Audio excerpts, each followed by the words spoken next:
C'est un réel plaisir, mesdames, messieurs, de vous retrouver à ce rendez-vous de l'information. Bonsoir à toutes et à tous. Au sommaire de cette édition, démarrage aujourd'hui à l'université d'Abomey-Calavi de la deuxième réunion des parties prenantes du projet Variwa, Entendez Valorising, Research, Result and Innovation in West Africa. Vous en saurez davantage dans cette édition. Le réseau Béné Espoir, ONG, a organisé bien sûr aujourd'hui la 42e édition de la décoration et l'admission des meilleurs acteurs de la bonne gouvernance dans l'ordre national des ambassadeurs de la bonne gouvernance. Le point dans cette édition.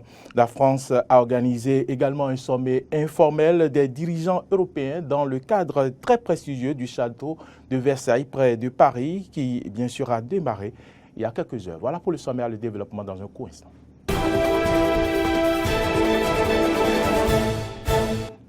Bienvenue à toutes et à tous et merci de votre fidélité. Démarrage aujourd'hui à l'université d'Abomey-Calavi de la deuxième réunion des parties prenantes du projet Variwa, Entendez Valorising, Research, Result and Innovation in West Africa, un projet qui vise à contribuer à la création d'un environnement incitatif au transfert de technologies et à l'innovation durable dans 4 pays, à savoir le Bénin, le Togo, le Sénégal et le Burkina Faso. Suivons ici un extrait des propos de la directrice régionale de l'Agence universitaire de la francophonie et du ministre de l'Enseignement supérieur, Éléonore Yahi Lalécan. Nos chercheurs sont utiles. Ils sont utiles au développement de leur société. C'est la raison pour laquelle ce projet Variwa est né. Il est né aussi parce qu'il est porté, incarné par des ministres de votre qualité. Et c'est vraiment sincère. C'est parce que vous avez fait de cette valorisation de la recherche un pilier aussi de vos réformes, Madame la Ministre. Donc un projet qui a évidemment rempli tout à fait ses missions puisqu'il a permis, avec le soutien de l'Union européenne et de l'Organisation des États d'Afrique, des Caraïbes et du Pacifique, qu'un financement de 3 milliards de francs CFA soit accordé pour cette thématique. L'amélioration des compétences professionnelles en matière de transfert de technologie. La gouvernance de la recherche et de l'innovation. Le réseautage des acteurs de la recherche et de l'innovation en Afrique. En influant sur ces 3 piliers, les acteurs ont pour ambition d'exploiter les potentiels de la technologie et de la science au service de tous, particulièrement au service des populations à la base. Le rôle principal de toutes ces structures de recherche pour les communautés. Dans cette optique, le projet Variwa envisage de mettre en place à l'horizon 2025 40 initiatives multi-partenaires par an, 8 brevets et produits innovants, 10 partenariats publics-privés et 10 initiatives de transfert de technologie.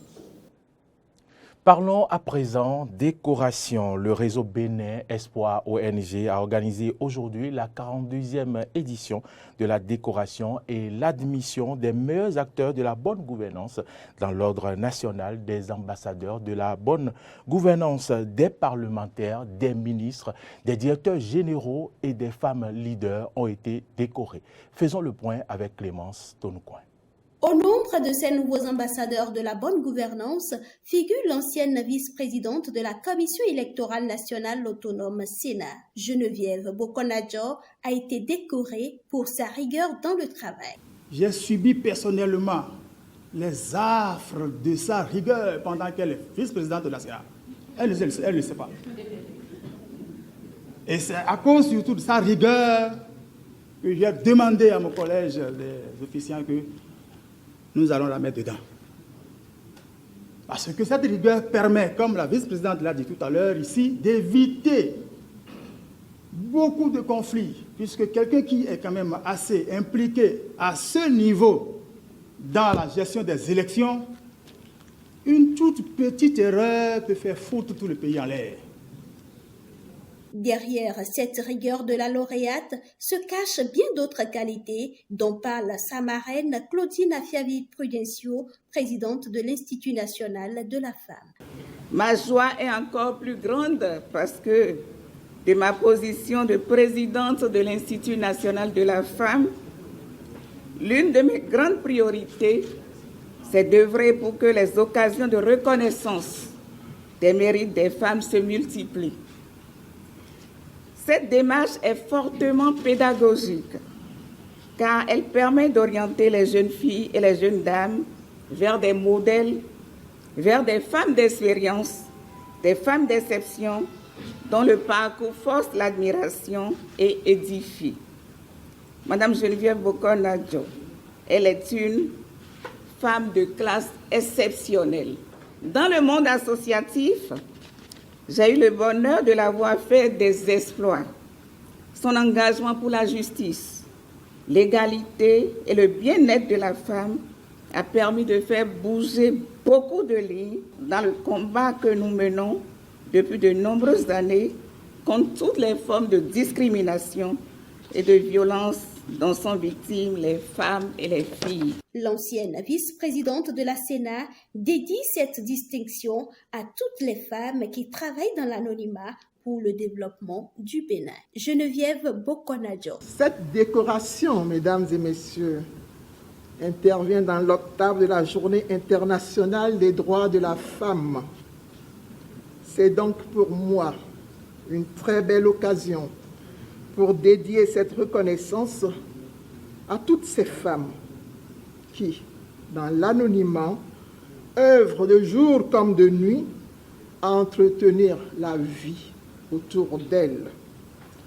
La mère de famille, la paysanne dans nos zones rurales, la vendeuse du marché d'Antokpa, bref, toutes celles-là qui ne seront peut-être jamais appelées à cette tribune pour être décorées. Cette décoration, c'est surtout et avant tout pour elles. Au cours de cette cérémonie de distinction, le président de l'Assemblée nationale, des parlementaires, des ministres de la République ainsi que des directeurs généraux d'entreprises publiques et privées ont été également honorés. Toutes nos félicitations donc à toutes les personnes qui ont été décorées ce matin par le réseau Bénin Espoir ONG, en particulier à Madame Geneviève Boko-Nadjo. En bref, le Conseil des ministres s'est réuni hier en présence du chef de l'État Patrice Talon. Plusieurs décisions ont été prises au titre des mesures normatives, approbation des statuts des 7 agences territoriales de développement agricole, approbation des statuts du Fonds national de développement intégré de la zone économique du lac Aémé et ses chenaux, à nomination des membres et du président du conseil d'administration du Centre universitaire d'enseignement professionnel. Au titre des communications, autorisation du signature de l'accord de subvention pour le développement et la facilitation de mise en œuvre d'un compact concomitant du Millennium Challenge Corporation pour le Bénin. Adoption de la politique nationale de développement des archives PNDA 2022-2030.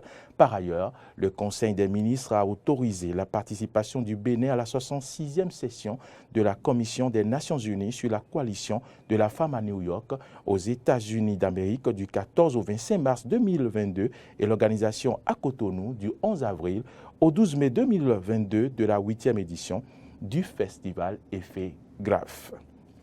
Autre information dans ce journal, vous le savez déjà, la diva de la musique béninoise Vivi, l'internationale de son vrai nom, Victorine Agbator, décédée le 15 février dernier, a été raccompagnée à sa dernière demeure aujourd'hui après un hommage qui lui a été rendu à Togben. Elle a été inhumée au cimetière PK14 de Cotonou. Le groupe de presse ITV International, Diaspora FM et Eden TV lui rend un hommage à travers ce magazine. Suivez plutôt.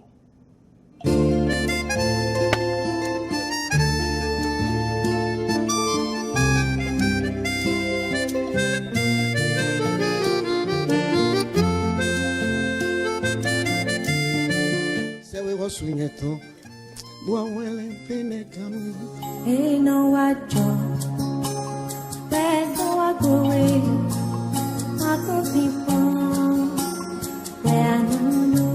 Dormir pour ne plus jamais se réveiller. Mourir dans son plus profond sommeil. Vivi l'International aura eu la mort des grands. Et puisqu'on ne meurt que comme on a vécu, elle aura aussi eu la vie des grands. Oui, Victorine Agbator, pour rester collée à sa vraie identité, était dans la cour des grands. Sa grandeur ne se limitait pas qu'à sa voix, mais allait bien au-delà. Elle était dans les thèmes qu'elle chantait et dans la sobriété de sa vie. La preuve est que nous sommes nombreux à vibrer au son de sa musique et à tressaillir de joie pour ce qu'elle communiquait comme vibration.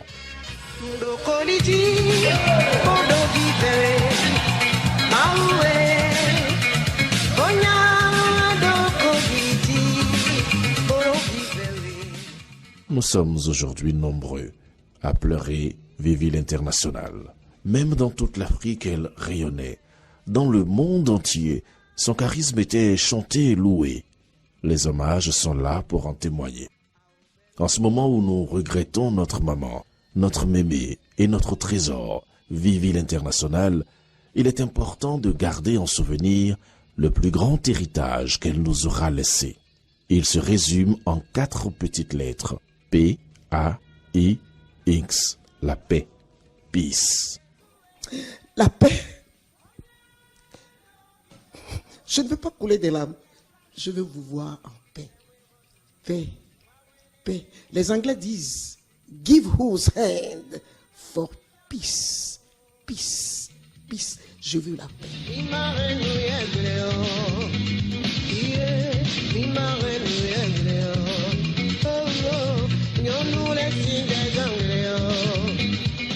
C'est pour la paix qu'elle a donné sa vie. C'est pour la paix qu'elle a écumé toutes les scènes. C'est encore pour la paix qu'elle est allée à travers monts et vallées pour chanter et danser. Alors, malheur à qui remettra en cause cette paix, car il aura trahi la mémoire de Vivi, elle qui est désormais notre ange. Vivi qui vit et vivra toujours en nous et avec nous. Vivi qui, malgré ses 75 printemps, était comme une étoile filante.